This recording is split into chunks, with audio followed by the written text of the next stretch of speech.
Start करें रुपेश जी? जी।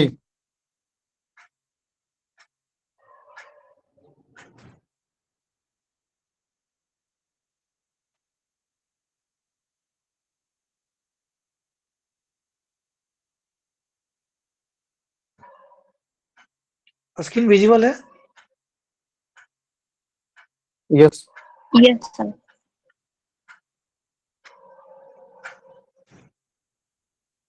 ठीक है, आज हम लोग पोस्ट प्रेफरेंसेज 71 का बात बार-बार हो रहा था और जिनका पीटी निकला है वो फॉर्म भर देंगे ज़रूर से ज़रूर। लास्ट डेट का इंतज़ार नहीं करेंगे और जो हायरार्की है, पोस्ट प्रेफरेंसेज है, उसको पता रखना है। इसलिए जानना ज़रूरी है क्योंकि हर व्यक्ति का अलग-अलग पर्सनैलिटी होता है। हर व्यक्ति का अपना-अपना प्रोफ़ाइल होता है। किसी को पसंद होता है पब्लिक इंटरैक्शन, पब्लिक डीलिंग, किसी को पसंद होता है टेबल वर्क, काम कंपोज़्ड, किन्हीं को है कि आगे हायर स्टडी करनी है या यूपीएससी की तैयारी करनी है। तो अलग-अलग पर्सनैलिटी के व्यक्ति होते हैं, उस हिसाब से अपना-अपना और इस पे अलग-अलग पोस्ट है, कि नहीं कि नहीं बस जो हो गया सो हो गया। तो अपने-अपने अकॉर्डिंग सैंपल प्रोफाइल समझ लेंगे, हम लोग शॉर्ट में ही रखेंगे और लास्ट में उसका हमने रखा है कि 3 प्रकार का कैटेगरी बना के रखा है कि उसमें एक जो फ़ील्ड में काम करना चाहते हैं या जिनका एक अच्छा या फ़ील्ड वर्क होता है, पब्लिक इंटरेक्शन होता है, एक बैलेंस्ड है और एक जो स्टडी करना चाहते हैं या यूपीएससी की तैयारी करना चाहते हैं, तो उसके लिए। तो तीनों का अलग-अलग है, बाकी आप अपने अकॉर्डिंग आपकी क्या पर्सनैलिटी सूट करती है, आप कितना बेहतर कंफर्टेबल फ़ील करते हैं, जब आप पोस्ट प्रेफ़रेंस के बारे में जानेंगे, अलग-अलग पद का क्या कार्य है, उसका क्या रिस्पॉन्सिबिलिटीज़ है, क्या दायित्व है, तो फिर आपको पता चलेगा कि हाँ, ठीक है, ये मैं ऊपर रख सकता हूँ या ये ऊपर रख सकती हूँ। इस हिसाब से आप अपना देख लीजिएगा। तो हम लोग शॉर्ट में प्रयास करेंगे, जितने भी पोस्ट हैं, कुल 15 पोस्ट इस बार 71 में है, उस 15 पोस्ट के बारे में हम लोग पढ़ लेते हैं। ठीक है, स्टार्ट करते हैं। पहला आपका अनुमंडल पदाधिकारी, वरीय उपसमाहर्ता और ये बिहार प्रशासनिक सेवा बीएस कैडर कैडर का नाम बीएस है।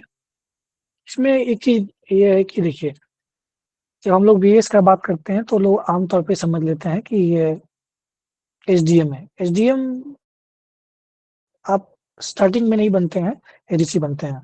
एक चीज़ और समझ लीजिए कि जब कोई भी ऑफ़िस एक कार्यालय का मतलब क्या होता है, एक कार्यालय में एक सेटअप होता है। जैसे उ वो जो पदाधिकारी है गज़टेड है कि नहीं है, उनके पास व्हीकल है कि नहीं है, उनके पास अपना प्यून है कि नहीं है, अपना ऑफ़िस है कि नहीं है। क्या कुछ बोल रहे हैं रुपेश सर? मेरी आवाज़ क्लियर है? ऑडिबल है? Yes sir. जी सर। ओके। गज़टेड है कि नहीं, व्हीकल है कि नहीं, प्यून है कि नहीं, ऑफ़िस है अपना है कि नहीं और साथ-साथ जो उसमें ऑफ़िस का जो कल्चर होता है ना कि एक ऑफ़िस सेटअप में क्या है, साथ में एक बड़ा बाबू होता है, हेड क्लर्क, उसको बोलते हैं बड़ा बाबू, junior clerk, data entry operator, peon. ये सारा एक ऑफ़िस में सेटअप होना चाहिए। तो हम लोग ये प्रोफ़ाइल देखेंगे कि वो लेवल क्या हाँ, लेवल क्या है, 9 का है, 7 का है, गज़टेड है कि नहीं है, व्हीकल है कि नहीं है, उस ऑफ़िस में हेड क्लर्क, जूनियर क्लर्क, बड़ा बाबू, छोटा बाबू है कि नहीं है, प्यून है कि नहीं, एक अपना ऑफ़िस चैम्बर है कि नहीं है, साथ-साथ डेटा एंट्री ऑपरेटर, टाइपराइटर होना चाहिए। इसके अलावा इसके अलावा ये हो कि अ, जो वर्क कल्चर हो कि कैसा है, उसको हम लोग जानेंगे और साथ-साथ हायरार्की जानेंगे। हायरार्की, ठीक है, एक चीज़ है। तो हम लोग देखते हैं एसडीसी में क्या है, ये आपका बिहार प्रशासनिक सेवा के पदाधिकारी होते हैं। लेवल 9 होता है इनका, लेवल 9 होता है। स्टार्टिंग में इनको गाड़ी ग्रेडेड होते हैं, स्टार्टिंग में इनको गाड़ी नहीं मिलती है। गाड़ी कैसे मिलती है इनको? या कंबाइंड रूप से या जिस जिले में इंफ्रास्ट्रक्चर बेहतर है, बाकी सारे फंक्शनरीज़ बेहतर है तो वहाँ मिल जाता है, लेकिन जैसे सिवान में कई जिलों में ऐसा है कि अभी स्टार्टिंग में कंबाइंड रूप से रहता है, जैसे 2 एसडीसी या 3 एसटीसी के ऊपर एक गाड़ी होती है। लेकिन जब जिला स्तर के जो पद हैं, चाहे वो डीपीआरओ का पद है या डीसीएलआर का पद है या एनडीसी का पद है, एनडीसी नजारत का होता है या पीजीआरओ का पद है, ये सब जब पद मिल जाते हैं तो उनके पास सारा गाड़ी है, मिल जाता है, डीडीओ भी होते हैं, ऑफिस होता है, चैम्बर होता है, पियून होते हैं, वो सारा स्टेशनरी, सारा फंक्शनरी मिल जाता है। लेकिन स्टार्टिंग में प्रशिक्षण के बाद जब आप आते हैं तो उस समय स्टार्टिंग गाड़ी नहीं मिलता है। उसके बाद जब आप 3 साल 4 साल अच्छे तरीके से काम करते हैं, आपका क्या प्रोफाइल रहा है, कैसा आपने परफॉर्म किया है, आपका पीआर परफॉर्मेंस रिपोर्ट वो बोलते हैं और एपीआर भी बोलते हैं, वो कैसा रहा है उस हिसाब पे आपका प्रमोशन एज ए एसडीएम किया जाता है। तो ये डिपेंड करता है क्योंकि अल्टीमेटली 101 अनुमंडल ही है, 101 में 67 ही बिहार प्रशासनिक सेवा के अधिकारी होंगे, बाकी 33 जो होते हैं वो जो आईएएस से आते हैं वो बनते हैं। थोड़ा सा वर्क क्या है, boss of civil administration in sub division अनुमंडल में जो भी एक एसडीएम का कार्य हम लोग देख रहे हैं कि उसका क्या कार्य होता है। ये समान तौर पे जब आप बीएस की बात करते हैं तो जब इंटरव्यूअर आपसे पूछते हैं तो यही बात पूछी जाती है कि हाँ कैसा आप एज एसडीएम आप या प्रशासनिक सेवा में क्यों आना चाहते हैं। तो एक डाइवर्स अपॉर्चुनिटी है क्योंकि अनुमंडल के सिविल एडमिनिस्ट्रेशन के वो हेड होते हैं, किस कैडर से बिलोंग करते हैं, बीएस से। इसके अलावा पॉलिसी इम्प्लीमेंटेशन जितनी भी पॉलिसी होती है अनुमंडल लेवल पे, ब्लॉक लेवल पे, उसको इम्प्लीमेंट कराना, साथ-साथ योजनाओं का निरीक्षण करना, जितने भी डिपार्टमेंट से, कुल 48 डिपार्टमेंट से, तो उनके अंदर है, वो जाकर के निरीक्षण कर सकते हैं, वो इम्प्लीमेंटेशन कर सकते हैं।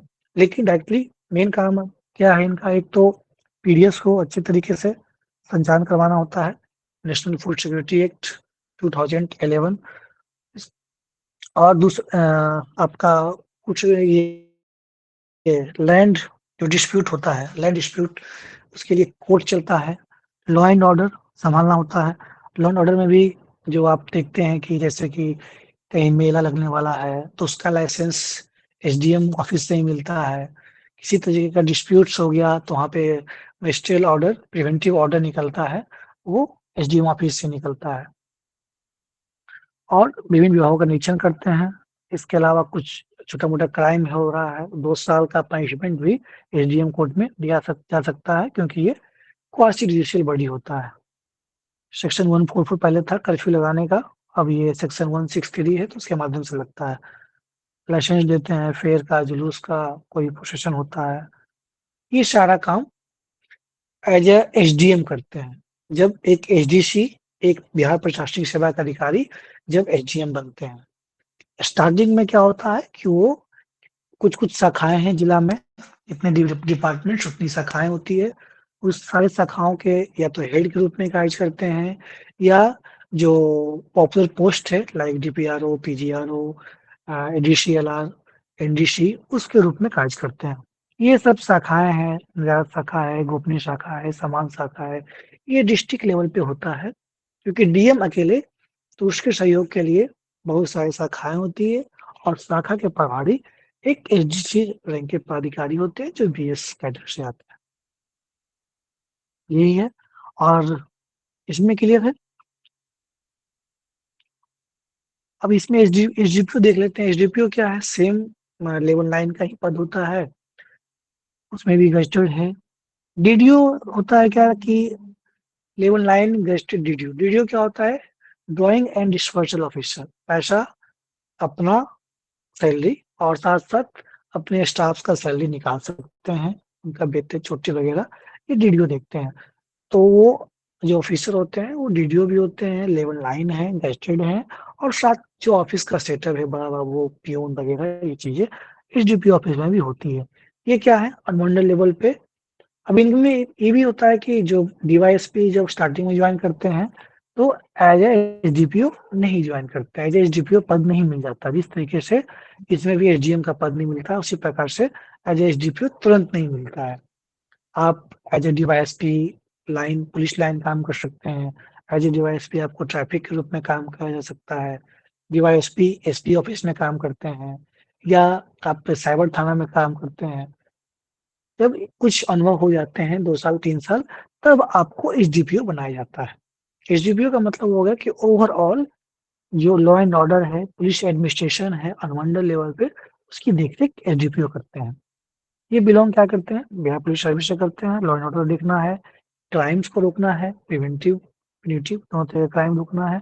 साथ-साथ जो उनके अंतर्गत उस अनुमंडल में जितने भी थाने हैं, सर्किल इंस्पेक्टर्स हैं, उसकी मॉनिटरिंग बैठक करना, एसएचओ की बैठक करना, एसआई की बैठक करना और जो भी केसेज़ है उसको सुपरविज़न किया जाता है। जब भी कोई केस आता है एसएचओ के माध्यम से या आईओ इन्वेस्टिगेशन ऑफिसर के माध्यम से जब कोई केस आता है, तो अनुमंडल कार्यालय मतलब एसडीपीओ ऑफिस भी आता है और एसडीपीओ ऑफिस वहाँ से एक बार फिर से सुपरविज़न होता है कि जो एफआईआर किया गया है, उसमें जो अभियुक्त नाम है, वो सही है कि नहीं है, क्रॉस वेरिफिकेशन किया जाता है।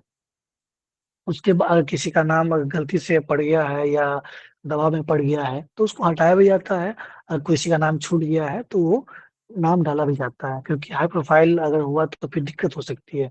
दैट्स व्हाई एसडीपीओ ऑफिस से गुजरता है, तो सुपरविज़न का काम भी एसडीपीओ साहब करते हैं। तो जितने भी केसेज़ है उसका देखना, सुपरविज़न करना, लॉ एंड ऑर्डर मेंटेन करना, ट्रैफिक पुलिस देखना, वीआईपी की सिक्योरिटी करना, प्रिवेंटिव क्राइम, पेट्रोलिंग ये सारा कुछ लॉ एंड ऑर्डर देखते हैं।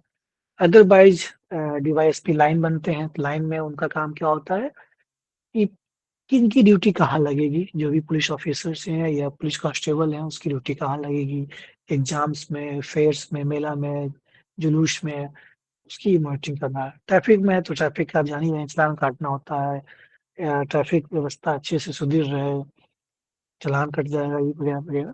इसके अलावा आपका अगर एसपी ऑफिस में है तो सारा चीज़ देखेंगे, एस्टेब्लिशमेंट का अलग-अलग वहाँ भी शाखा होता है, जो भी डाक आता है। तो अलग-अलग कार्य बँटा हुआ है। स्टार्टिंग में क्या होता है कि आप ट्रेनिंग के बाद आते हैं, तो कोई एक शाखा दिया जाएगा आपको या आपको बहुत तो बहुत ट्रैफिक का बना दिया गया डीवाईएसपी या लाइन का बना दिया गया।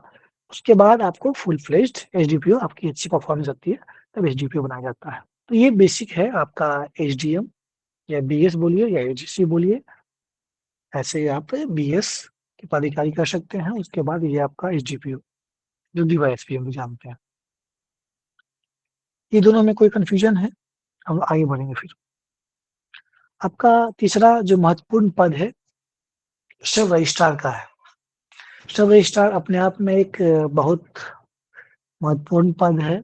अगर देखा जाए तो सिविल पोस्ट में एचटीसी के बाद अब कई लोगों को सब रजिस्ट्रार एचडीसी से ऊपर पसंद आ सकता है, ये डिपेंड करता है। लेकिन जब से ये नया रैंक जो ऐड किया है, तो बीएस का पदाधिकारी इसलिए बीएस का पदाधिकारी है क्योंकि वो किसी भी डिपार्टमेंट में जा सकते हैं। अगर गवर्नमेंट चाहेगी तो उसे किसी भी डिपार्टमेंट 48 डिपार्टमेंट से उसे किसी भी डिपार्टमेंट में रख सकती है। सब रजिस्ट्रार ये जो हैं लेवल 9 के अधिकारी होते हैं, गज़ेटेड हैं, डीडीओ हैं, इनके पास गाड़ी है, आवास भी है, बिजली वगैरह-वगैरह है। इसके साथ-साथ क्या है, ये काम इनका क्या है, रजिस्ट्रेशन करते हैं। क्या चीज़ का? प्रॉपर्टी का। जो विक्रेता है, जो साथ-साथ जो खरीदार है, दोनों आपस में वहाँ पे जाएँगे, पूछेंगे आप स्वतः स्वेच्छा से बेचना चाह रहे हैं? हाँ, बेचना चाह रहे हैं। तो फिर वो रजिस्ट्रेशन हो जाता है, उसका शुल्क होता है और शुल्क लिया जाता है। इसके अलावा लैंड्स का, सेट्स का, बिल्डिंग्स का, marriage registration that's why he is also called marriage विशेष विवाह पदाधिकारी स्पेशल मैरेज ऑफिसर। तो मैरेज का रजिस्ट्रेशन होता है, डाइवोर्स का रजिस्ट्रेशन भी होता है, जब कैंसल कराना है, एडॉप्शन का भी होता है, divorce, adoption, land, shades, buildings इसके अलावा साथ-साथ जो भी एसेट्स जो भी पैसा आया निबंधन के दौरान या मैरिज रजिस्ट्रेशन के दौरान वो सारा उसको सरकारी खज़ाने में बीटीसी फॉर्म को या अलग-अलग माध्यम से उसको जमा की जाती है।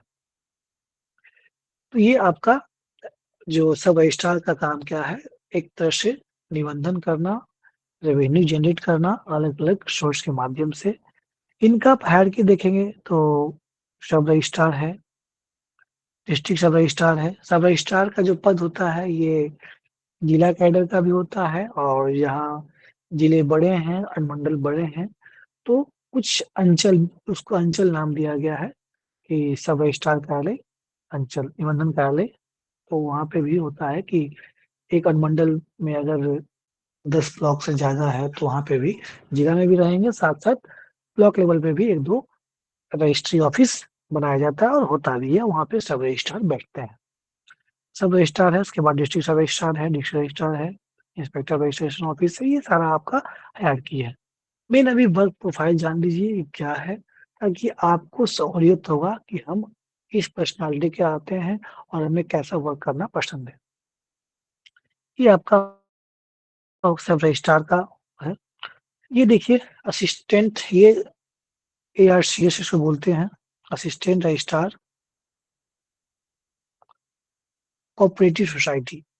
कोऑपरेटिव का मतलब क्या होता है?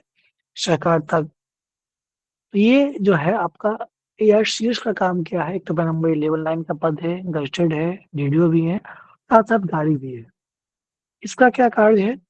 इसके अंदर अभी जो आपका 71 में बीसीयू का पद भी आया है, ब्लॉक कोऑपरेटिव एक्सटेंशन ऑफिसर। तो इन दोनों को हम लोग साथ पढ़ते हैं। बीसीयू का जो काम है, उसकी मॉनिटरिंग करना होता है। ब्लॉक कोऑपरेटिव एक्सटेंशन ऑफिसर, ये ब्लॉक लेवल का पद है और ये डिस्ट्रिक्ट लेवल का पद है। ये बाद में ये एआरसीएस डीसीयू भी बनते हैं, डिस्ट्रिक्ट कोऑपरेटिव ऑफिसर, जिला सहकारिता पदाधिकारी। तो बीसीयू का काम क्या है? सहकारिता विभाग का जो काम है, सहकारिता विभाग क्या करती है? एक तो होता है कि जो भी पैक्स के माध्यम से प्राइमरी एग्रीकल्चर क्रेडिट सोसाइटी, उसका जो भी मेंबर बनते हैं, तो वो फॉरवर्डिंग, मतलब पैक्स होता है पंचायत लेवल पे। एक अध्यक्ष होते हैं और एक प्रबंधक होते हैं। इनकी मॉनिटरिंग कौन करते हैं? बीसीओ करते हैं। पैक्स पंचायत लेवल पे, तो सपोज करिए कि एक ब्लॉक में 10 पंचायत है, तो 10 पैक्स होंगे। एक जिस तरह से पंचायत में मुखिया और पंचायत सचिव होता है, उसी प्रकार से पैक्स का भी एक हायरार्की है, एक यूनिट बना हुआ है। उसमें प्रबंधक होते हैं जो कि गवर्नमेंट के रिप्रेजेंटेटिव होते हैं, और पब्लिक के रिप्रेजेंटेटिव कौन होते हैं? वो आपका पैक्स अध्यक्ष होते हैं। इनके द्वारा कार्य क्या होता है? धान की अधिप्राप्ति की जाती है। अब धान का अधिप्राप्ति कैसे होता है? ब्लॉक एग्रीकल्चर ऑफिसर होते हैं, वो उस क्षेत्र में क्रॉप कटिंग के हिसाब से पर हेक्टेयर निकालते हैं, कितना पैदावार हुआ है, उस हिसाब से टारगेट फिक्स होता है, और उसके बाद धान की अधिप्राप्ति ये पैक्स के माध्यम से धान को खरीदारी किया जाता है। धान खरीदने के बाद फिर वो मिल में जाता है, मिल के बाद फिर वो स्टेट फूड कॉर्पोरेशन को जाता है। ये प्रक्रिया है, और उसके बाद किसान को डीबीटी माध्यम से पैसा मिलता है। तो इस सारे कार्य का मॉनिटरिंग करना होता है बीसीए को, ब्लॉक कोऑपरेटिव एक्सटेंशन ऑफिसर, प्रखंड सहकारिता प्रसार पदाधिकारी को। इसके साथ-साथ जितने भी नए मेंबर्स पैक्स के बनना चाहते हैं, उस मेंबर को भी रजिस्ट्रेशन फॉरवर्डिंग जाएगा यहाँ से। अगर किसी तरीके, एक तो अध्यक्ष कर सकते हैं, लेकिन अगर किसी प्रकार का गड़बड़ी पाया गया, 45 डेज में लैप्स हो गया, तो फिर ये जो एआरसीएस है, वही देखते हैं, असिस्टेंट रजिस्ट्रार, इसका नाम ही है सहायक निबंधक। तो अगर तरह का गड़बड़ी पाया गया, सामान्य तौर पे क्या होता है कि पैक्स अध्यक्ष जो है अप्रूव नहीं करना चाहते हैं, पैक्स का वो मेंबर नहीं बनाना चाहते हैं, तो यहाँ पे कोर्ट भी लगती है और उसको ये सुलझाते भी हैं, और इनके पास ये ऑथराइज़ भी है। इसके अलावा सहकारिता में बहुत सारा काम कर रही है, ग्रामीण हाट बनवाने जा रही है, सुधा डेयरी का काम अभी प्लान है कि प्रत्येक पैक्स में सुधा डेयरी भी एस्टेब्लिशमेंट हो, पेट्रोल पंप खोलने का विचार चल रहा है कि अनुदान पे पेट्रोल दिया जाएगा, डीज़ल दिया जाएगा। कंप्यूटराइज़ेशन ऑफ पैक्स, प्रत्येक पैक्स में कंप्यूटर दिया जाएगा, सारा कुछ कंप्यूटराइज़ेशन हो, अप टू डेट हो। तो ये सारा कार्य बीसीओ के माध्यम, बीसीओ मॉनिटरिंग करते हैं, और बीसीओ को मॉनिटरिंग कौन करते हैं? एआरसीएस।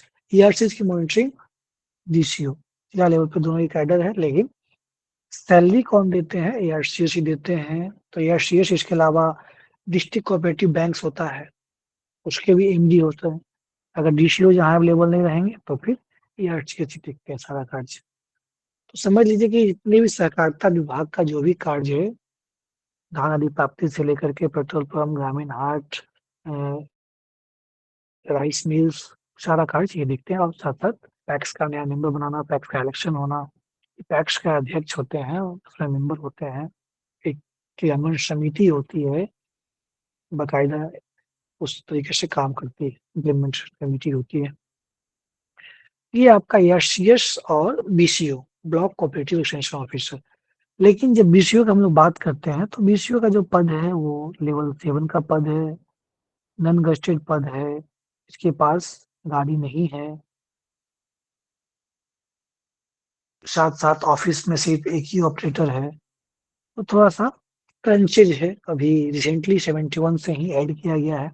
इससे पहले इसकी रिक्रूटमेंट बीएसएससी के माध्यम से होती थी। तो एआरसीएस बहुत अच्छा पद है, तो इसको आप 3 या 4 नंबर पे ही रखने का प्रयास करेंगे, बहुत बेहतर पद है। बहुत ज़्यादा पब्लिक की इंटरेक्शन भी नहीं है, बहुत कम भी नहीं है, एक तरह से बैलेंस्ड पद है, ठीक-ठाक आपका रेपुटेशन है और साथ-साथ गाड़ी है, सब चीज़ है। आप ऑफ़िसर्स का सैलरी दे रहे हैं, वो भी अब बीपीएससी से आ रहे हैं, उसकी सैलरी आप देंगे, उसका मॉनिटरिंग कर रहे हैं, तो एआरसीएस एक ठीक-ठाक एक अच्छा पद है, सब रजिस्ट्रार के बाद आप रख सकते हैं। ये असिस्टेंट डायरेक्टर, इसमें 3 पद sorry social security, disable empowerment और चाइल्ड वेलफेयर, ये अलग कैडर बनाया गया, पहले ये कैडर नहीं होता था। पहले क्या होता था, जो बिहार प्रशासनिक सेवा के अधिकारी होते थे बीएस, उनके माध्यम से ही ये सारा चीज़ होता था।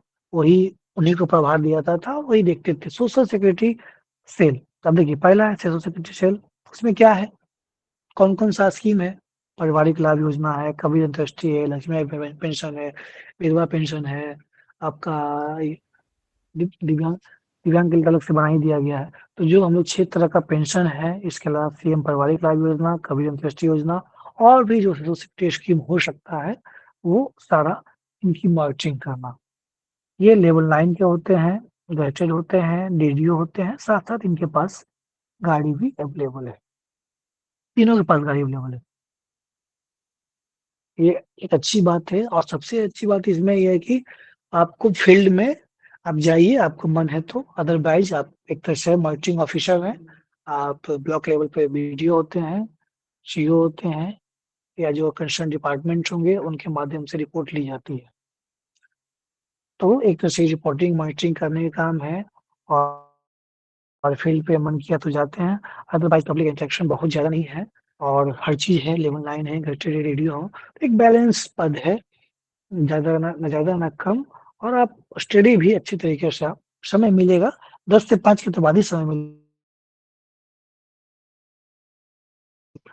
पब्लिक इंटरेक्शन नहीं है जिससे कि आप पूरे क्यूस हो जाएँ। एक ठीक-ठाक पद है ये। असिस्टेंट डायरेक्टर डिसेबल एम्पावरमेंट, जो भी ई-रिक्शा दी जाती है, इलेक्ट्रिक रिक्शा दी जाती है या छात्रवृत्ति है, पेंशन है, जितना भी डिसेबल को लेकर के, दिव्यांग को लेकर के जो भी कार्य किए जाते हैं, तो सहायक निदेशक ये सारा कुछ देखते हैं, ये भी लेवल 9 है, गेजेटेड है, डीडीओ है और ये सारा वर्क इनके अंदर आता है।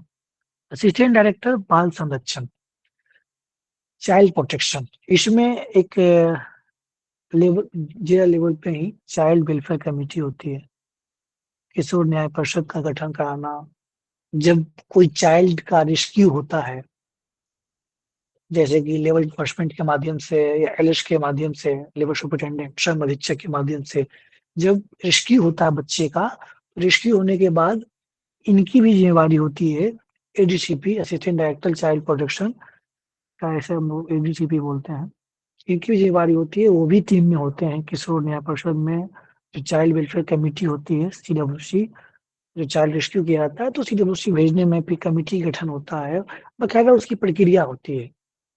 और जितने भी स्कीम्स है चाइल्ड वेलफेयर से, अभी जो बाल हृदय योजना था और उसके स्कॉलरशिप को लेकर के जो भी जितने भी चाइल्ड वेलफेयर से स्कीम होती है, सारा वो कौन देखते हैं? ये एडीसीपी देखते हैं, लेवल 9 है, गज़ेटेड है, डीडीओ है। कुल मिला के ये भी बैलेंस्ड है, लेवल 9 का पद है और फील्ड पे जाना है, बहुत ज़्यादा डायरेक्ट पब्लिक इंटरेक्शन नहीं है, बैलेंस्ड है। ये भी आप बीच में आप रख सकते हैं 7 पे, ठीक-ठाक पद है। अगला संख्या कल्याण सेवा नहीं है, तो ये भी नया क्रिएट किया गया है कैडर, मैंडेटरी वेलफेयर ऑफिसर। इसका देखिएगा रैंक तो डीएमडब्ल्यू है, डिस्ट्रिक्ट इसमें भी वही सब ये चारों पाँचों में यही चीज़ें हैं, जो हायरार्की है आपका, mandatory welfare officer, director, deputy secretary, junior director, यही सारा हायरार्की है। कुछ पद आपका ब्लॉक लेवल पे है, बहुत महत्वपूर्ण पद है, जिनको बहुत शौक है फील्ड में डायरेक्ट ग्राउंड पे वर्क करने का, होता है कि नहीं डायरेक्ट पब्लिक इंटरेक्शन। और सही बात ये भी है कि ब्लॉक और पंचायत से ही पूरा एडमिनिस्ट्रेशन चलता है। अगर ब्लॉक और पंचायत अगर ढंग से काम नहीं करे, तो फिर वो सारा ऊपर, क्योंकि सारे ऊपर जितने आप ऊपर जाते हैं, एक मॉनिटरिंग का काम होता है। एजुकेशन अनुमंडल, ब्लॉक, पंचायत वहीं से होता है, और ultimately education matters a lot. तो जो ब्लॉक लेवल पे ऑफिसर जो होते हैं, बीडीओ है, सीईओ है, पीआरओ है, पहले बीडीओ डायरेक्ट, अब तो आरडीओ है, तो आरडीओ के बाद बीडीओ बनते हैं, आरओ से सीईओ होते हैं, पीआरओ है, फिर अब तो बीसीओ भी आ गए हैं, बीडब्ल्यू है, एलईओ है, अब बीडब्ल्यू में भी एससी, एसटी, बीसी, ईबीसी जितने भी पद हैं। अब तो आरओ का जो पद है, अभी इस बार का जो ब्लॉक लेवल का पद है, उसमें आरओ लेवल का पद, आरओ जो है ये लेवल 7 का है, लेकिन इंटरेस्टेड है, साथ साथ गाड़ी भी है लेवल इसके 7 में पास। गैजेट है सर? हाँ, इंटरेस्टेड है, गाड़ी भी है, साथ साथ कार्य। सबसे अच्छी बात है, देखिए प्रमोशन भी टाइमली हो जा रहा है, और कार्य का बंटवारा कर दिया गया है। जैसे जब आप आरडीओ का देखते हैं, वो भी लेवल 7 है, गस्टेड है, लेकिन इसका वो कार्य का बंटवारा नहीं किया गया आरडीओ आरडीओ और वीडियो में। तो समान तौर पे आरडीओ क्या करेंगे, ब्लॉक लेवल पे जो भी वीडियो को असिस्ट करने का कार्य करना होगा, जहाँ पे भी एडिशनल आरडीओ को नियुक्त किया गया है।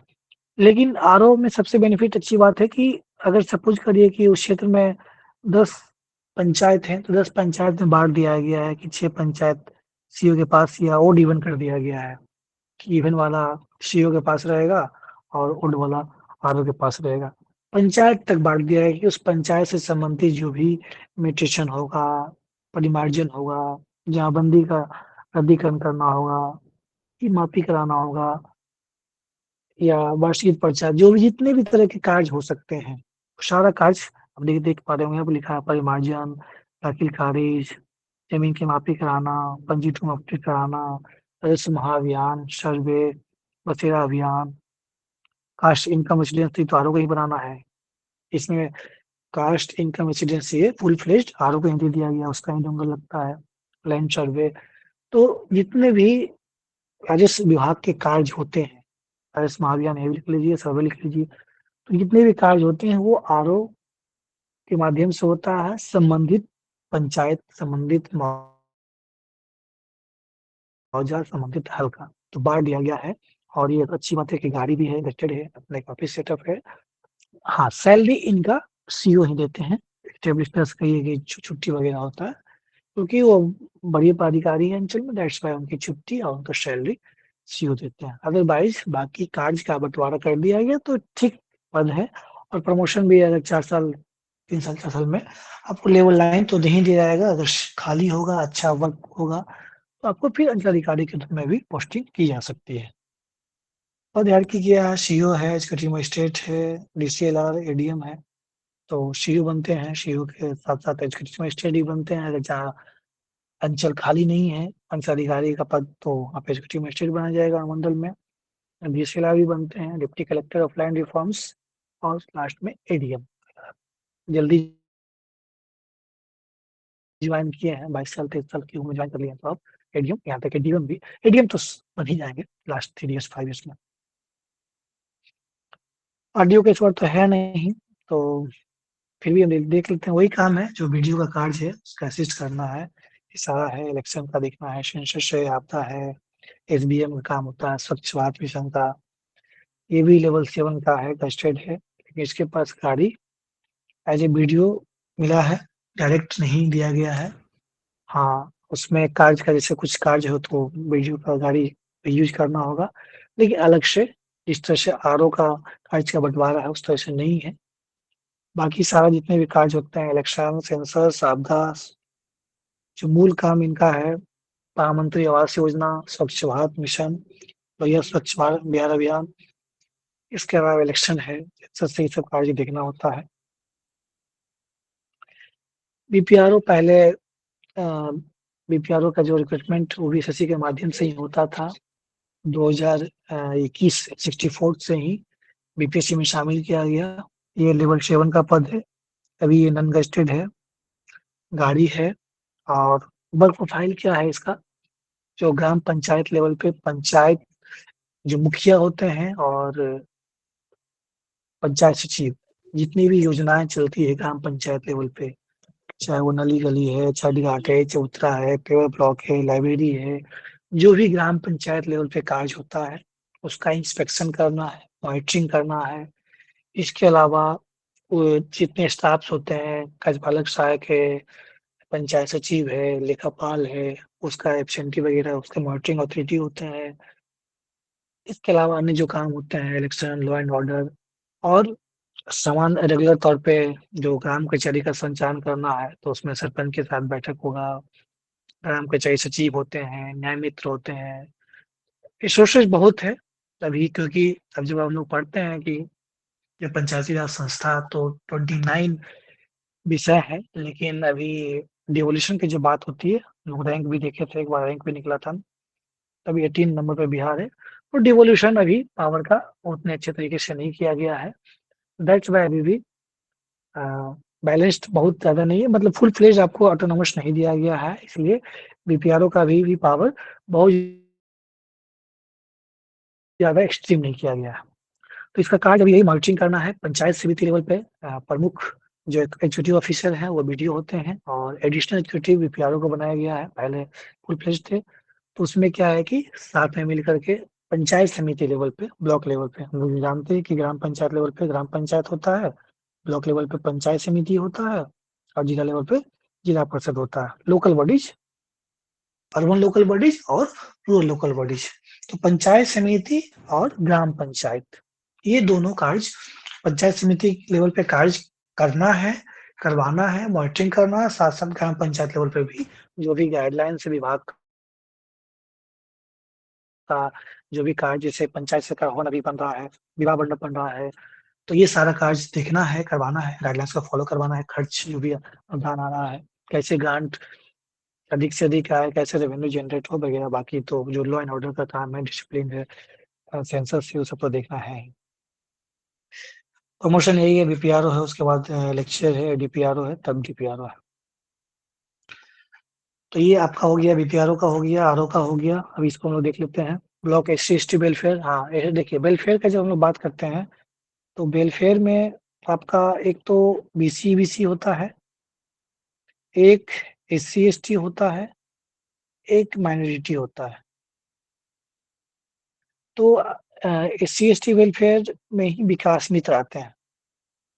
जो विकास मित्र का जो कंसेप्ट है वो block welfare officer SC ST वाले, और इसे समान तौर पे ये तो पद क्रिएट किया गया है, लेकिन अभी भी पद की उतना प्रत्येक ब्लॉक में अभी भी नहीं आ पाए हैं पदाधिकारी। तो समान तौर पे एक ही कोई भी प्रखंड कल्याण पदाधिकारी होते हैं, उन्हीं के माध्यम से सारा कार्य होता है। चाहे वो एससी एसटी वाला मामला हो, बीसी का मामला हो, सब वही देखते हैं, माइनॉरिटी वाला भी हो। लेकिन अलग अलग पद क्रिएट किया गया है। तो एससी एसटी का काम, जब एससी एसटी वेलफेयर ऑफिसर है तो एससी एसटी वेलफेयर से संबंधित देखेंगे। उसकी स्क्रीन इनके नीचे क्या होता है, विकास मित्र होता है, लेवल 7 है, नॉन गस्टेड है, गाड़ी अवेलेबल नहीं है। वर्क प्रोफाइल इनका ये विकास रजिस्टर, जो विकास मित्र बनाते हैं, योजनाओं के बारे में अवेयरनेस। अभी रिसेंटली आपने पढ़ा होगा डॉक्टर अम्बेडकर समग्र सेवा अभियान चल रहा था। जो छूटे हुए बसावट है या जो छूटे हुए परिवार है, एससी एसटी के टोली में जाकर के कैंप करना था। और जो भी सेवाएं हैं, सामाजिक सेवाएं हैं, 22 योजनाओं का लाभ में जाती है, आय है, निवास है, पेंशन है, बर्थ है, डेथ है, जितनी भी सुविधाएं हैं वो देने का प्रयास किया जा रहा था। एकलव्य छात्रावास, club model residential school, doctor Bhimrao Ambedkar छात्रावास। इसके अलावा एससी एसटी एक्ट, कितने अगर उस क्षेत्र में घटना घट गया है तो सारा कुछ जांच करके एफआईआर करवाना भी जो ब्लॉक SC/ST वेलफेयर ऑफिसर है उनको देखना होता है। सिविल सेवा प्रोत्साहन जानते ही हैं आप लोग, जो भी आवासीय विद्यालय है, आवासीय छात्रावास है, बिहार महादेव विकास मिशन, ये सारा जितने भी SC/ST वेलफेयर से संबंधित जो भी स्कीम से वो सारा इम्प्लीमेंट करवाना, इसमें विकास रजिस्टर का बहुत महत्वपूर्ण भूमिका होता है। इसलिए महत्वपूर्ण भूमिका होता है क्योंकि विकास रजिस्टर में ही मेंशन्ड होता है कि किस, अगर मान लीजिए कि एक पंचायत में 10 टोले हैं, तो 10 टोले में किस-किस टोले में सारी बेसिक सुविधाएँ, बेसिक एमिनिटीज़ मिल गई है, नहीं मिली है। अगर मान लीजिए कि मिल गई है, सभी लोगों का राशन कार्ड बन गया है, सभी लोगों का जाति आय निवास बन गया है, सभी लोग का जन्म प्रमाण पत्र बन गया है, तो उसमें मेंशन होते रहता है, वो अप टू डेट करना होता है विकास रजिस्टर को, जो कि विकास मित्र करते हैं। दैट्स व्हाई विकास मित्र जो होते हैं, कंसर्न्ड पंचायत के ही बनाए जाते हैं। और अवेयरनेस तो करना ही है। बाकी ये जो स्कीम है बहुत बढ़िया है, छात्रावास क्लब वाला या भीमराव अम्बेडकर आवासीय छात्र विद्यालय, ये भी अच्छा स्कीम है। इसके लिए सोसाइटी जो काम करती है, बिहार महादलित विकास मिशन, इनके माध्यम से ही काम होता है। जिस प्रकार से आप देखते होंगे कि अलग-अलग कमिटी होती है, जैसे जीविका का है, जीविका का भी एक सोसाइटी है। उस सिविल सोसाइटी है अंडर सोसाइटी रजिस्ट्रेशन एक्ट 1860, ये भी एक ऑटोनोमस ऑर्गेनाइजेशन है। बिपार्ड अपने आप में एक ऑटोनोमस ऑर्गेनाइजेशन है। वो सोसाइटी रजिस्ट्रेशन एक्ट 1860 के तहत किया गया है। आप जिसको भी ट्रेनिंग लेना होता है, जैसे मान लें जितने भी ट्रेनिंग पे जाते हैं ऑफिसर, तो सभी टाई अप करना होता है, एमओयू साइन होता है, पैसा देता है विपार्ड संस्था को, तब उतने ऑफिसर ट्रेनिंग होती है। वो एक ऑटोनोमस बॉडी है। ये इसी तरह से बनाया गया है कि कैसे SC/ST को अधिक से अधिक डेवलप किया जाए और उसका अवेयरनेस किया जाए। तो यही SC/ST का कार्य है। मैंडेटरी का भी वही होगा, जितने मॉनिटरी से संबंधित स्कीम्स है, उसकी छात्रवृत्ति है एंड वजीफा जो मिलता है, या तो इसमें सबसे, इसमें जो दिया गया है शायद लेवल 6 दिया है मैंडेटरी वेलफेयर का। ये बहुत हैरानी वाली बात है कि आप बीपीएससी से ले रहे हैं और लेवल 6 का पद बिल्कुल भी उचित नहीं है। बाकी बीडब्ल्यू SC/ST को रखा गया है लेवल 7 में, आपका BC लेवल 7 में है, लेकिन इसे लेवल 6 में रखा गया है माइनॉरिटी को। ये गंभीर बात है, ये कम से कम एटलीस्ट लेवल 7 रखना चाहिए। तो ना गाड़ी है ना ढंग का चीजें अभी भी स्ट्रगलिंग है। इंफ्रास्ट्रक्चर जब नए ब्लॉक जहाँ-जहाँ बन रहे हैं वहाँ तो चीजें अच्छी हो गई है, लेकिन जहाँ नहीं बना है वहाँ पे दिक्कत अभी भी है। एलियो देख लीजिए, एलियो इस बार है नहीं, एलएस है, सॉरी एलएस है। देखो देखिए ऊपर खनेवा ना सब कितने देखो कितना माइक बंद कर लेंगे, किन्हीं का माइक ऑन रह गया है, प्लीज माइक बंद करें। देखो 3 बजे रात तक ही चलता। एलएस लेबर सुपरिटेंडेंट सब अधीक्षक, देखिए एलएस क्या है, देखिए अब एलएस अलग कैडर है, एलयू अलग कैडर है। विडंबना ये है कि उसी बीपीएससी से आ रहे हैं दोनों, अगर एलएस बन गए तो आप इनकी मॉनिटरिंग करेंगे, एलयू बन गए तो फिर इनको रिपोर्ट करना होगा। दोनों अलग अलग कैडर है, लेकिन तो यही एक ही एग्जाम से एलएस भी एलयू भी कितना इंपॉर्टेंट हो जाता है। अगर आपकी थोड़ी सी चॉइस गड़बड़ हो गई, थोड़ा सा आपको सिक्वेंस इधर हो गया, 2-5 नंबर इधर हो गया, तो कहाँ रिपोर्ट करवाने वाले थे, कहाँ रिपोर्ट करना पड़ेगा, सी द डिफरेंस। इसी तरीके से ARCS में भी हो गया है, अब BCO। इसलिए रैंक, इंटरव्यू, मार्क्स, आप बेहतर पोस्ट डिफेंस हर चीज माइनटली अगर जानेंगे तो बहुत बेहतर रहेगा। बार बार एक ही काम को फिर पता चला कि आप लेवल 7 मिला है, स्ट्रगल कर रहे हैं कि लेवल 9 मिल जाता, वो बेवजह, उससे अच्छा आप कुछ और करते हैं, अपना एनर्जी कहीं और लगाते हैं। ठीक है, एलियो क्या है, लेवल 7 का पद है, अनगस्टेड है, गाड़ी हाँ इसमें मिलती है, सबसे अच्छी बात है गाड़ी है इसके पास। ब्लॉक लेवल के में जैसे कि बीडीओ सीओ के पास तो गाड़ी है ही, बीडीओ सीओ के पास तो गाड़ी है, उसके बाद आपके पास आरओ के पास गाड़ी है, फिर आपका बीपीआरओ के पास गाड़ी है, एलजीओ के पास गाड़ी है, सीडीपीओ के पास गाड़ी है, यही है, 4-5 लोग के पास है। तो ये आप बाकी चीजें दिक्कत है तो अभी इंफ्रास्ट्रक्चर का है। इनका काम क्या है, लेबर कार्ड बनवाना, ई श्रम भी होता है, ये सेंट्रल गवर्नमेंट का ई श्रम है, लेबर कार्ड बिहार सरकार का है। इसमें board of construction welfare department है, ये एक बना हुआ बॉडी है लेबर डिपार्टमेंट के अंदर। अब देखिए लेबर डिपार्टमेंट, इसका नाम पूरा है लेबर रिसोर्स श्रम संसाधन विभाग। अब इसके अंदर आईटीआई भी आता है। आईटीआई इसके अंदर आता है नियोजनालय, जो जिला लेवल पे होता है, जिला नियोजन पदाधिकारी। तो अलग अलग जैसा, तो इनका ये काम क्या है, कितने बेहतर तरीके से जो भी लेबर हैं या जो भी मजदूर हैं या अनऑर्गेनाइजेशनल सेक्टर में वर्क कर रहे हैं, ऑर्गेनाइज सेक्टर में, नॉन ऑर्गेनाइज दोनों में, उसको कैसे अधिक से अधिक, चाहे वो मिनिमम वेजेस एक्ट है या लाइसेंस कॉन्ट्रैक्टर्स का समय से उसका रेगुलर बेज मिलना चाहिए, मिल रहा है कि नहीं मिल रहा है, कॉन्ट्रैक्टर्स का लाइसेंस उसने लिया हुआ है कि नहीं लिया हुआ है, लेबर सेस, लेबर सेस होता है कि आप लेबर सेस जब आप बिल्डिंग बनाते हैं तो उस का 1% देना होता है। सपोज करिए कि आपकी बिल्डिंग का कॉस्ट मान लीजिए 20 लाख है, तो 20 लाख का 1%, 20,000 रुपये आपको लेबर डिपार्टमेंट को देना होगा। लेबर शेष उसको बोलते हैं। जो भी बिल्डिंग बनती है, मॉल बनता है, चाहे वो गवर्नमेंट बिल्डिंग हो या नॉन गवर्नमेंट हो या किसी भी तरह का इंफ्रास्ट्रक्चर हो रहा है, तो ये लेबर कार्ड का है, लेबर शेष का कंसेप्ट है। इसके अलावा जो योजनाएं हैं, बिहार प्रवासी मजदूर घटना योजना, इसमें 2 लाख 2.5 लाख 2 लाख रुपए मिलता है। जो बाहर में काम करते हुए किसी का देहांत हो गया या सडन डेथ हो गई, अगर लेबर कार्ड बना हुआ है सॉरी, लेबर कार्ड बना हुआ है, तो उनको 2.5 लाख रुपए मिलता है। उसमें जो डॉक्यूमेंट्स है, पारिवारिक उसमें पंजी होता है वो होना चाहिए, एफआईआर का रिपोर्ट होना चाहिए, वगैरह वगैरह सारा कुछ मांगा जाता है। चाइल्ड रेस्क्यू, समय समय पे चाइल्ड रेस्क्यू करते हैं, टीम गठित होती है। पेंशन का भी इसमें स्कीम है। स्कॉलरशिप भी है, जो स्कॉलरशिप बच्चे को अगर क्लास 11 10 तक, 11 12 तक भी है, जिनको नहीं मिल पाया शिक्षा विभाग के माध्यम से, तो वो लेबर डिपार्टमेंट भी देती है। बहुत सारा स्कीम वर्क करती है, इंस्टीट्यूट करती है। और इस सारे स्कीम का रिपोर्टिंग, मॉनिटरिंग एलिस एलिस देखते हैं सारे एलियो का।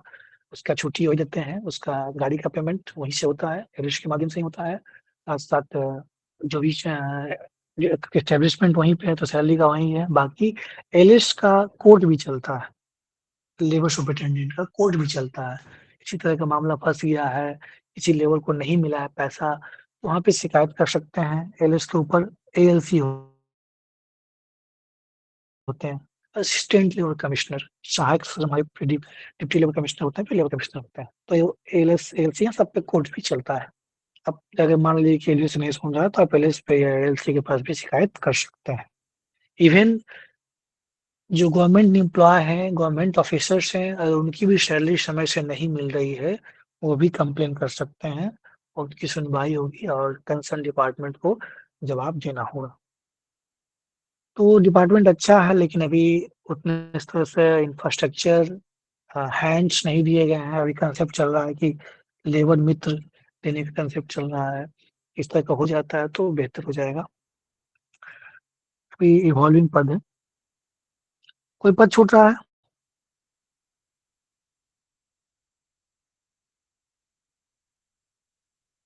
मेरी तरफ से इतना ही है। कोई और पद छूट रहा है बताइए। एक सेकंड में चेक कर ले रहा हूँ।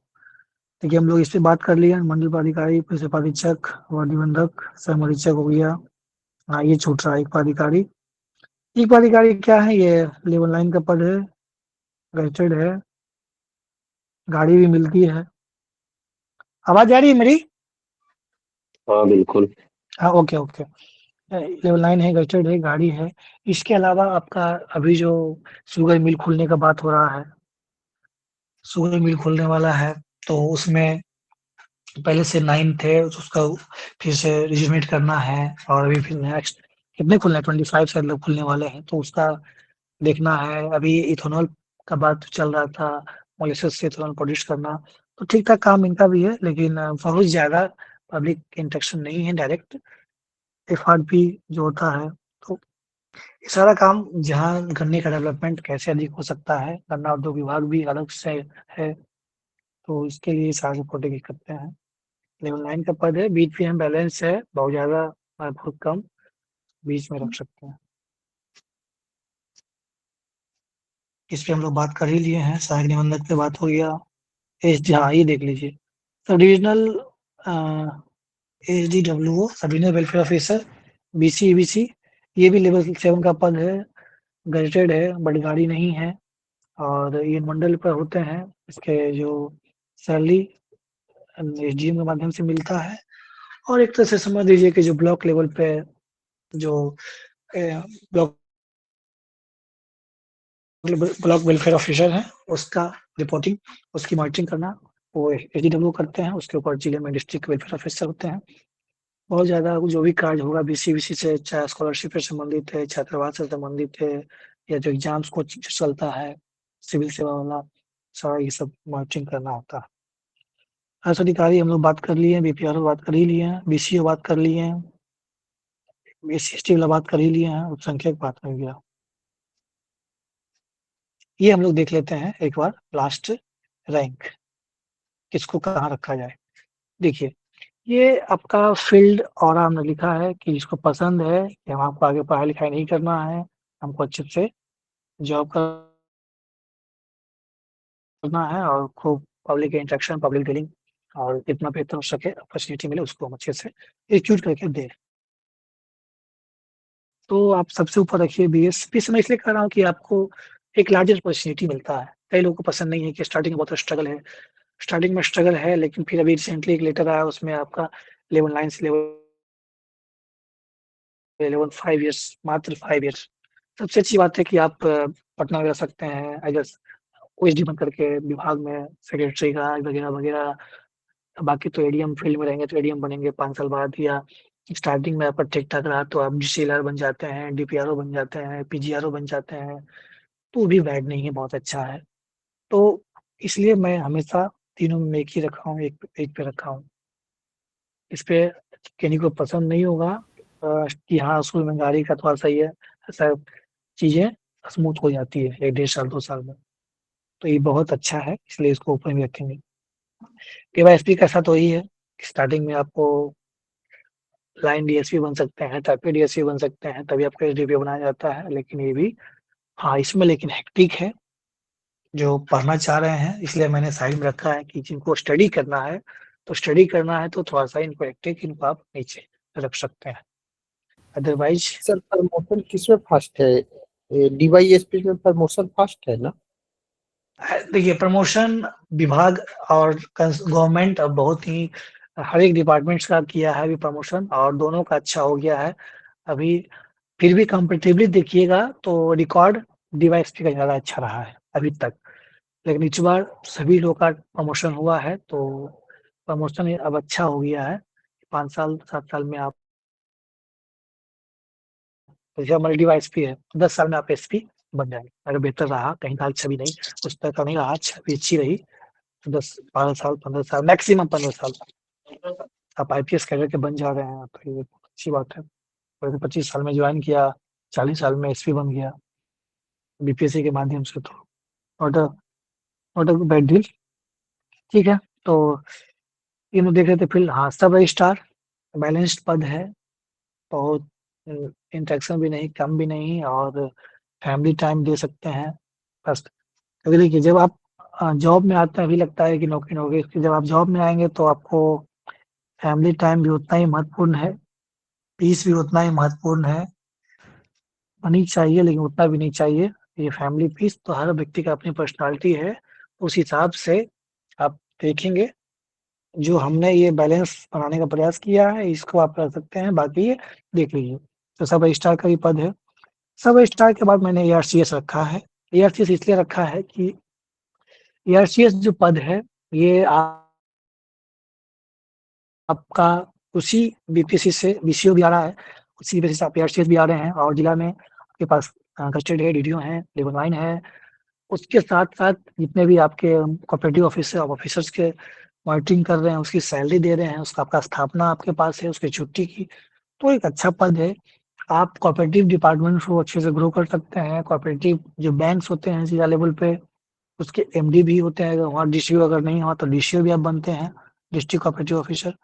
तो ठीक-ठाक पद है, और रजिस्ट्रेशन का काम है, तो बहुत आप मिल पे राइस मिल्स पे जा रहे हैं, घूमने जा रहे हैं, ये आपका है।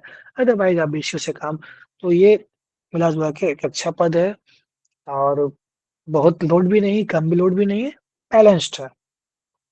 एलएस का भी वही है, एलईओ का रिपोर्टिंग, आप एलईओ से रिपोर्ट ले रहे हैं, मॉनिटरिंग कर रहे हैं, जो भी स्कीम्स है, बाकी सैलरी उसका देना है, पेमेंट होना है, ये सारा काम एलएस के माध्यम से ही हो रहा है, ये भी।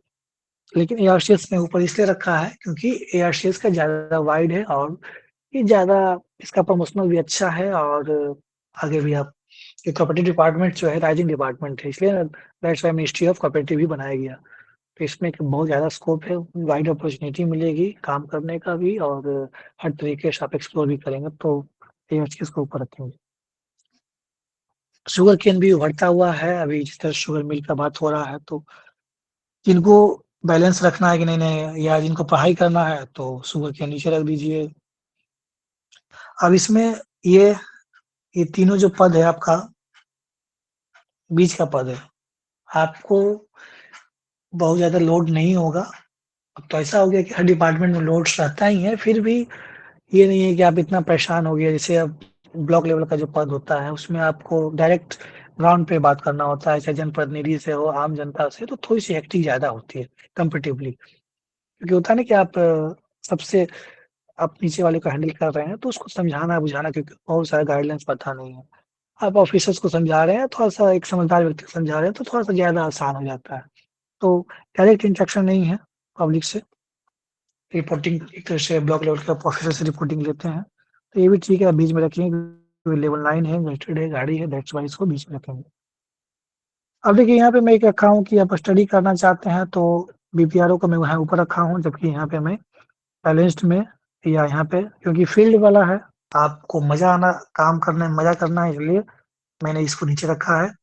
आप और क्या को पढ़ाई नहीं करना है, आप और ऊपर रखिए, अच्छे से ग्राउंड पे विज़िट करिए। अगर पढ़ाई करना है, फिर नीचे आ जाइए। इसलिए नीचे रखा हूँ क्योंकि थोड़ा-सा बीपीआरओ से ज़्यादा हेक्टिक काम आलों का होता है, क्योंकि वो अंचल का काम ही इतना, जितने भी ज़मीन है, और ये ऐसा चीज़ है कि ज़मीन क्या है कि हर व्यक्ति से जुड़ा हुआ मामला है और इतने लॉ जो हैं इतने कॉम्प्लेक्स हैं, कॉम्प्लिकेटेड होते हैं, पुराने जो रिकॉर्ड्स हैं, जमाबंदी, तो वो थोड़ा-सा है। तो आप देख लीजिए, और इसमें बैलेंस्ड में मैं ऊपर रखा हूँ कि आप फिर देख लीजिएगा। और ये एचडीडब्ल्यूओ अनुमंडल लेवल का पद है, हालाँकि इसमें गाड़ी अवेलेबल नहीं है आपको। अनुमंडल में रहेंगे, एटलीस्ट ये होगा कि आपको थोड़ा-सा फैमिली टाइम दे पाएँगे, बैलेंस्ड है। लेकिन वो भोकाली या आप जो पब्लिक इंटरेक्शन वो नहीं होगा। देख लीजिए आप लोग। बीपीआरओ हो गया, फिर बीसीओ भी वही, उसके पास भी लेवल 7 है, नॉन गज़ेटेड है, गाड़ी नहीं है, तो थोड़ा बीपीआरओ को नीचे रख सकते हैं। और फिर बीडब्ल्यूओ, फिर बीडब्ल्यू मैजिस्ट्रेट, यही रहेगा। तो हमने ये रख दिए, देख लीजिए यहाँ पे आप स्टडी के हिसाब से बैलेंस्ड लाइफ, फैमिली लाइफ और साथ-साथ जिनको अपना अच्छे से एजुकेशन करना है, तो बताइए, एक क्वार्टर कोई वाला सब बना कन्फ्यूज़न है? दीजिए, जो जिला में पद है ना, जो जिला में रहने वाला हाँ, हो, जिला का जिला पद, एक क्वार्टर देखिए बना। जिला का पद, देखिए जिला का पद जो है ना आपका, ये सारा जिला का पद है। ये सारा आपको जिला का पद है। इसमें आरओ को छोड़ दीजिए। 10 तक ये अनुमंडल का पद है, ये सब डिवीज़न कैडर है और ये ब्लॉक कैडर है, मतलब ब्लॉक लेवल पे पद है, सब डिवीज़न लेवल का पद है, बाकी डिस्ट्रिक्ट लेवल का पद है। अनुमंडल लेवल का पद एक ही है, सब डिवीज़न वेलफेयर ऑफिसर बीसीवीसी, बाकी ये सारे पद जो हैं आपके डिस्ट्रिक्ट लेवल के हैं और ये आपका ब्लॉक लेवल, सारा ब्लॉक लेवल का। क्लियर है कि नहीं? कुछ पूछना है तो आप now you can raise the question, ask the questions, sir otherwise मेरी तरफ आवास से वगैरह किन में मिलता है, किनका आवास है, किनका अपना स्वयं का कार्यालय है? देखिए, आवास का जहाँ तक हम लोग बात करते हैं, तो डिस्ट्रिक्ट लेवल पे भी आवास की दिखते हैं। जो जिला सॉरी पुराना है, इंफ्रास्ट्रक्चर वहाँ बेहतर है, वहाँ सबको आवास मिलता है। अदरवाइज़ आपको एचआरए मिलता है, उस एचआरए से अपना आवास रहिए।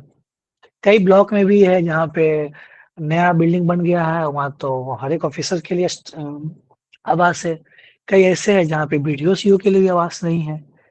तो ये डिपेंड कर रहा है, जहाँ नए आप अच्छे ज़िले में जाएँगे तो मैंने बताया ना कि एडीसी को भी गाड़ी इंडिविजुअल गाड़ी मिल जा रही है जाते के साथ ही, आवास मिल जा रहा है जाते के साथ ही।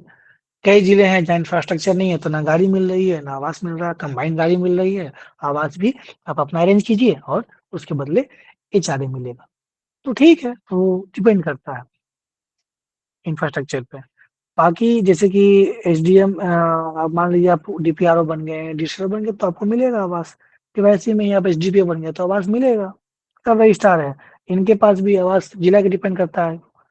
अदरवाइज़ एचआरए मिलेगा। एआरसीएल से डिपेंड करेगा वहाँ है कि नहीं, ऑफिसर्स कॉलोनी में ऑफिसर्स क्वार्टर्स है अवेलेबल कि नहीं, है तो मिलेगा, नहीं तो फिर अदरवाइज़ एचआरए लीजिए। एलएस का भी वही सीन है, इन लोग का भी वही सीन है। हाँ, गाड़ी आपका सारे में है। जो डिस्ट्रिक्ट लेवल के जो पद हैं, उसमें सारे में गाड़ी मिला हुआ है। ये अच्छी बात है। इंडिपेंडेंट ऑफिस अगर बात करें तो इंडिपेंडेंट ऑफिस क्या, आपको डीएम को तो रिपोर्ट करना ही है ना, बाकी सब जहाँ डीएम झंडा फहराया जा सके 15 अगस्त 26 जनवरी में। झंडा फहराना है। हाँ, तो जैसे देखिए, आप ऐसा नहीं है जैसे आप अब मान लीजिए आप एसडीसी बनते हैं, ठीक? अब एसडीसी में मान लिया आप डीपीआरओ बनते हैं, वो तो आप जिला समाले में ही झंडा फहराएँगे। हाँ, अब ये एलिस्ट है, अपना अलग झंडा फहरा सकते हैं। लेकिन जो डिस्ट्रिक्ट लेवल के जो कि जितने भी पदाधिकारी होते हैं, वो कलेक्ट्रेट में झंडा फहराता है या एक जगह चिन्हित होता है, उसमें सारे डिस्ट्रिक्ट लेवल के ऑफिसर जाते हैं। अलग से डिस्ट्रिक्ट लेवल में समान तौर पे नहीं झंडा फहराया जाता है। वो अपना शौक है कि आपको फहराना है, जैसे डीवाईएसपी क्या फहराता है, उनका अपना ऑफिस होता है। जब एसडीपीओ बनते हैं तो ये लाइन में फहरेगा, तो लाइन डीएसपी फहराएँगे या एसडीपीओ ऑफिस है वहाँ फहराएँगे। अदरवाइज़ क्या होता है, कंबाइन ही फहराता है, जैसे एसडीएम में। तो अब एसडीएम ऑफिस में फहरेगा तो उसमें जाकर के एसडीपीओ जाएँगे और बाकी साथ में भी फहरता है। तो इसमें झंडा फहराने वाला जब बात करेंगे तो जहाँ इंडिपेंडेंट है इसे फहराने का तो फहरा सकते हैं। एलएस वाला भी मान लीजिए डिस्ट्रिक्ट में फहर गया तो जहाँ पे उसका अलग ऑफिस है तो वहाँ फहराएँगे। अब कई जगह कलेक्ट्रेट जो है उसमें सारे का वहीं पे है ऑफिस, तो जहाँ पे फहरता है झंडा वहीं सब लोग वहीं रहेंगे। अब किन्हीं का बिल्डिंग अलग जगह पे है तो वहाँ पे अलग में फहराते हैं, डिपेंड करता है। जैसे अब ब्लॉक लेवल पे क्या है कि सीओ, बीडीओ, पीपीआरओ जितने प्रोडक्ट ऑफिसर्स हैं, एक ही साथ फहरता है झंडा। वहाँ प्रमुख जनरली झंडा तुलन करते हैं। हाँ, सीडीपीओ का एक अलग ऑफिस है, अलग सेटअप है, दैट्स व्हाई सीडीपीओ का अलग पड़ता है। ब्लॉक एग्रीकल्चर ऑफिसर का अलग पड़ता है, इसलिए पड़ता है क्योंकि उसका एक अपना बिल्डिंग है, कृषि भवन। पहले नहीं था, साथ में पड़ता था। जिसका अलग बिल्डिंग अपना बन जाएगा, जैसे कि बीपीआरओ का बात हुआ था कि पंचायत समिति संसाधन केंद्र बनना था, अभी तक नहीं बना है, वैसा बनेगा तो फिर ऐसा तो वो डिपेंड करता है। तो आपका अपना अलग बिल्डिंग है, अलग सब कुछ है, तो पढ़ाइए, नो इश्यू। सर ये ओके है? डीएसपी का ट्रेनिंग काफी टफ होता है क्या? गैजेटेड और नॉन गैजेटेड ऑफिसर क्या होता है? क्या-क्या? फिर से बताइए। ये गैजेटेड नॉन गैजेटेड क्या होता है सर? गज़ेटेड अनगज़ेटेड ये होता है कि गज़ेटेड का मतलब ये हुआ कि वो जो उसके नियोक्ता होते हैं ना, वो राज्यपाल होते हैं डायरेक्ट। उनकी साइन से वो सिग्नेटरी होते हैं और साथ-साथ आपका गज़ट नोटिफ़िकेशन में वो नोटिफ़ाइड होगा। और छुट्टी वगैरह अगर किसी तरह का ईएल जब होगा सैंक्शन या जब हटाना होगा, किसी तरह का सस्पेंशन होगा, कार्रवाई होगा, तो लोक भवन, पैतराज भवन, लोक भवन से अनुमति लेना पड़ेगा। तभी उसको डिसमिस किया जा सकता है। सर ये डीएसपी का ट्रेनिंग काफी टफ होता है क्या? काफ़ी टफ क्या होगा? नहीं है टफ, अरे वो आदमी सीख जाता है, कुछ नहीं है। यंग वो आदमी है, कल क्या दिक्कत है? कल टफ ये क्या होगा? उज्जवल प्रकाश जो टॉपर है ना, वो अपना वीडियो डाला है, तो उसमें बोला कि काफी टफ 10 किलोमीटर का रनिंग है करना वगैरह, तो अरे तो फिर क्या हो गया 10 किलोमीटर? आप सीख जाएँगे, करना क्या है वहाँ? टफ ये है। कौन-सी बड़ी टफ है तो ठीक है ना, वो टफ देखिए, आप एक डिवाइस बनने जा रहे हैं, आपको चोर को पकड़ना है, तो आप उतना तो रफ एंड टफ बनाया जाएगा ना आपको। 10 किलोमीटर दौड़ना क्या है, दौड़ लीजिएगा। कौन-सा वहाँ पे ये होता है कि नहीं आप जब धीरे-धीरे दोहराया जाता है, ऐसा नहीं है कि एक ही बार दोहरा दिया गया है, सीख जाएँगे आप। टफ तो होता ही है, कोई चीज़ आसान थोड़ी है सर जीवन में। हुँ, सर बताइए। जो आगे स्टडी जारी रखना चाहते हैं उनको डीवाईएसपी का पद कौन से नंबर पे रखना चाहिए ताकि ज्यादा सवाल भी ना आए कि आप इतना नीचे क्यों रखे जो मिडिल में हो। देखिए मिडिल में रखना है तो आप देखिए चौथा प्रश्न पे रख दीजिए, 4 नंबर 5 नंबर पे रखिए। क्योंकि सर बाद में तो सवाल आएगा कि इतना नीचे आप क्यों रखे अभी रुचि को हाँ, तो लेके या कुछ। समझे 4 नंबर 5 नंबर पे रख सकते हैं। Okay sir. Sir height issue है तो डीएसपी का पोस्ट रखना चाहिए या फिर उसको नहीं नहीं, लेना? रखिए। Okay sir. रखना है, कोई दिक्कत नहीं है। वो उसका अपना सर डिस्कशन वहाँ है, आपका एबी हाइट डिवीजन एलिजिबल जैसे है कि कि सर नहीं है वो समझे। हाँ, बताइए। सर कितना हाइट मांगा जाता है डीएसपी में? शायद 152 या मैं एग्जैक्ट मैं देखा हूँ नहीं हूँ। कोई बताइए। 155 सर है एक ना? डाउट है, 5 feet 2 inch. Hello 5 feet 2 inch. हाँ, बताइए।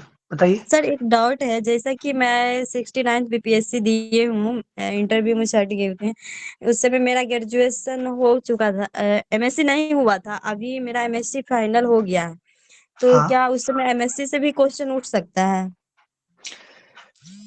70 का बात कर रहे हैं आप? नहीं, 69 बीपीएससी का। हाँ। उस समय मेरा एमएससी नहीं हो चुका था, इस समय अभी मेरा हम्म। एमएससी हो गया है, इसका मतलब है मेरा कि जैसे मेरा एमएससी से भी क्वेश्चन उठेगा। तो आप डाले हैं ना, उसमें दिए हैं हाँ इन्फॉर्मेशन, मैं ये पूछ रहा हूँ। हाँ, डाले हुए हैं, हाँ, तो बिल्कुल पूछा जाएगा। तो पूछेंगे। पूछा जाएगा ना? हम्म। अच्छा,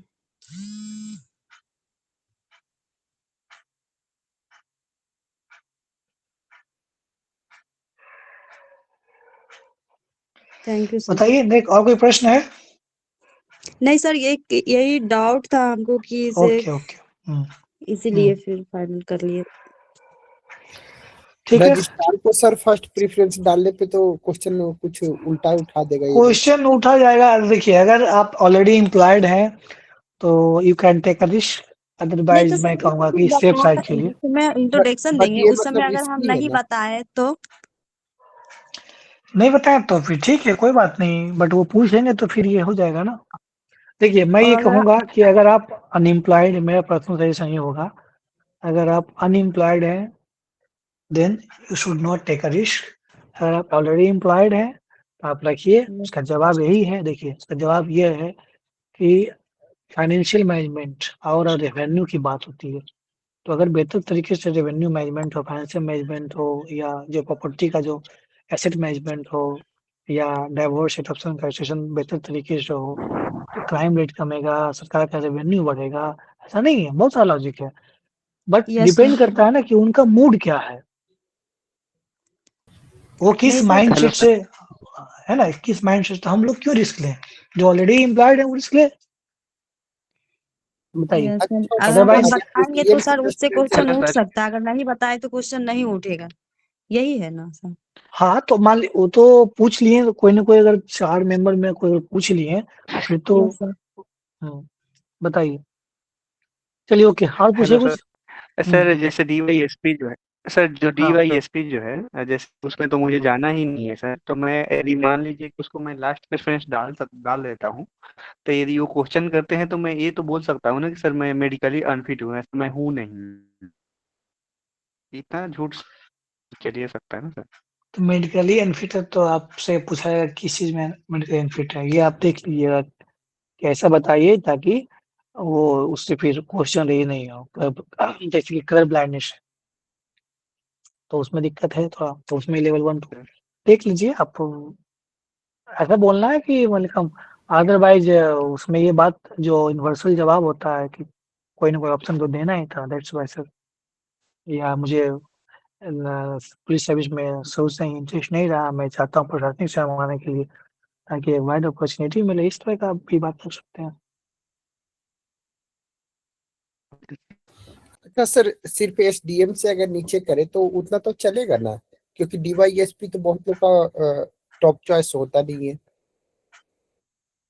डीवाईएसपी डीवाईएसपी तो लोगों का टॉप चॉइस होता नहीं, तो अगर रजिस्ट्रार को एसडीएम से जस्ट नीचे मतलब सेकंड चॉइस रखे तो वो चलेगा, या फिर उसमें भी क्वेश्चन डालेंगे ये लोग? रजिस्ट्रार को कहाँ रख रहे, एसडीएम के नीचे? हाँ, फर्स्ट चॉइस अगर एसडीएम डाले और सेकंड रजिस्ट्रार डालते हैं तो हाँ रखिए ना, कोई दिक्कत नहीं है, बिल्कुल रखिए, बिल्कुल इसमें रखना, कोई इशू पेपर में तो रजिस्ट्रार को लेकर के ये नहीं बोलेगा ना कि नहीं। नहीं पैसा तो नहीं आ रहा नहीं है। नहीं नहीं, हाँ नहीं, ठीक है।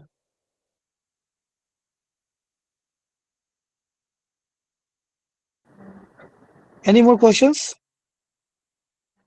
सर 70वें बीपीएससी का रिजल्ट कब तक आएगा मेंस का? रिजल्ट जल्द ही आ जाएगा, अगले वीक में। है कि सोम मंगल हार्डली, बहुत तो बहुत होगा, कितना भी अगर लेट होगा तो फ्राइडे को रास्ता आ ही जाएगा, लेकिन प्रयास है कि सोम या मंगल तक ही देखिए, प्रोबेबली है, थैंक यू सर। लेकिन नेक्स्ट वीक दे ही देगा। सर क्वेश्चन है कि जैसे कि हेलो सर, हाँ क्वेश्चन बताइए। एक बीपीएससी में जो ऐसे चेक होता है, ऐसे चेक होता है, क्या सर उसमें मार्किंग 80 पे मिलती है? दूसरा, क्या वर्ड काउंट पे भी मिलता है क्या?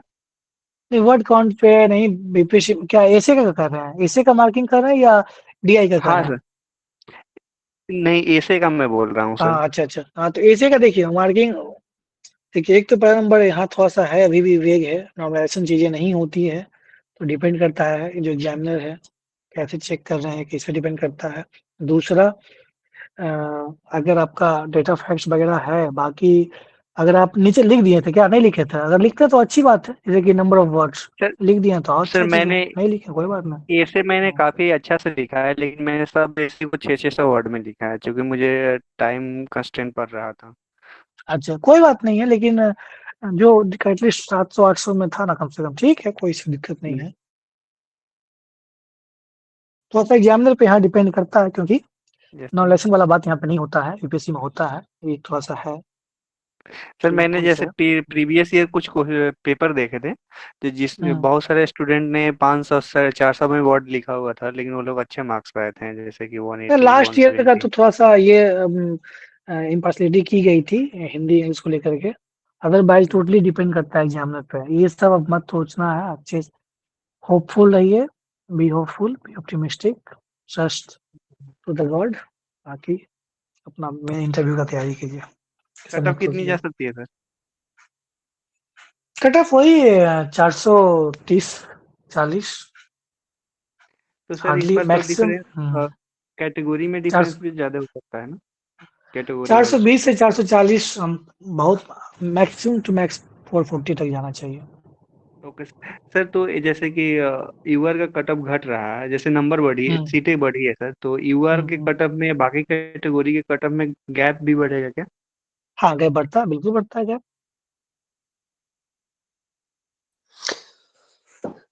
Okay, thank you sir. Sir okay. जैसे जनरल का पिछले साल 460 के आसपास कटअप था और ईडब्ल्यूएस का 440 था, सर 20 मार्क्स का डिफरेंस था, तो सर अब इस बार भी 20 मार्क्स ही रहेगा कि ज्यादा हो सकता है?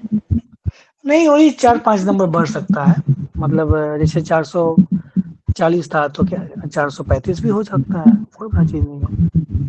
देखिए अब ये सब आपके हमारे हैंड्स में है नहीं, है ना, ये सब बस भगवान को याद कीजिए, अपने इष्ट देवता को, और क्या, बाकी अच्छे से पढ़ते रहिए। सर हम्म सर मैं 69 यूपीएससी का फाइनल रिजल्ट देख रही थी, तो उसमें हाँ जो हाँ। अलॉटेड रिजर्वेशन रूस्टर वैकेंसी होता है, तो उसमें किसी हम्म। किसी कैंडिडेट को सर एक से ज्यादा भी अलॉटेड वैकेंसी था, तो क्या उनको मतलब एक से ज्यादा सीट मिलती है क्या सिलेक्शन के बाद? नहीं नहीं नहीं, हमारे बीपीएससी में जो नियम ये है कि जो कैडर अलॉट होता है ना, वो पहले जनरल मार्क्स देखा जाता है, और जैसे सपोज करिए कि अगर किसी बच्चे का मार्क्स 550 है, कट ऑफ गया है 540 जनरल का, तो अगर उसका जो पोस्ट प्रेफरेंस है जनरल कैटेगरी से मिल जा रहा है तो उससे दे देगा, और वो अगर बीसी का है, मतलब वो बिलोंग करता है स्टूडेंट बीसी कैटेगरी से, तो फिर उसको बीसी में जाकर देखेगा बीपीएससी, कि बीसी से उसको पोस्ट प्रेफरेंस अगर मान लीजिए पहला डाला है एसडीसी तो मिल रहा है कि नहीं मिल रहा है। अगर बीसी से मिल रहा है तो बीसी से दे देगा, अगर जनरल से जनरल से दे देगा। तो उसमें नुकसान ये होता है कि अगर उसको जनरल से मिल जाता सीट अलॉट हो जाता बीएस तो एक और बीसी का बच्चा आ सकता था, ये होता है। तो अगर यहाँ पे ऐसा नहीं है कि यहाँ पे है कि अगर बैकवर्ड या एससी या एबीसी अगर वो जनरल में चले गए, जनरल मार्क्स से ऊपर ले आए, तो फिर उसको जो अलॉटेड होगा वो जनरल अलॉटेड होगा, भले वो बीसी से बिलोंग करते हैं, उससे कोई मतलब नहीं। अलॉटेड कैटेगरी जनरल दिखाएगा। सिर्फ कैटेगरी का फायदा पोस्ट प्रेफरेंस में हो सकता है, अदरवाइज अगर आप जनरल मार्क्स से ऊपर ले आए हैं तो ज्यादा बेनिफिट है नहीं कुछ। और सर अगर प्रीलिम्स या अगर कैटेगरी मतलब प्रीलिम्स अगर रिजर्वेशन से हो और कट ऑफ जनरल वाला क्रॉस हो जाए मेंस में, तब फिर क्या होगा? फिर भी जनरल से ही काउंट होगा। अगर जनरल मार्क्स से ऊपर आप अगर जनरल मार्क्स से ऊपर ले आए हैं, आपको जनरल मार्क्स से ही आपका मन चाहा पोस्ट प्रेफरेंस मिल गया तो दे देगा, नहीं मिलेगा तब आपके कैटेगरी में जाकर दिखेगा। नियम बस इतना ही है, सिंपल सा नियम ये है कि आपका मार्क्स कैसा है। अगर आपका मार्क्स जनरल कट ऑफ से ऊपर मार्क्स है तो आपको जनरल मार्क्स से आपका पोस्ट प्रेफरेंस मिलाएगा। अगर मान लीजिए सबसे पहले आपका एसडीएम है, ठीक, और आपका जनरल मार्क्स से ऊपर 530 कट ऑफ गया, आपका 550 है, तो आपको पहला प्रेफरेंस ही मिल जाएगा। अगर नहीं हुआ तब जाके फिर वो कैटेगरी में जाकर देखता है कि कैटेगरी सर में यहाँ पहला पे किसको। प्रीलिम से कोई मतलब नहीं है सर, क्या प्रीलिम्स में नहीं नहीं, जनरल से पास एक कर अच्छी रहे हैं? बेनिफिट बात है ये। यूपीएससी में क्या होता है कि अगर आप ओबीसी से क्वालिफाई किए तो then you will be in OBC till the final recruitment, जबकि यहाँ पे एक अच्छा है, प्रिविलेज है, अभी तक कंसीडर करती है इतना यूपीएससी।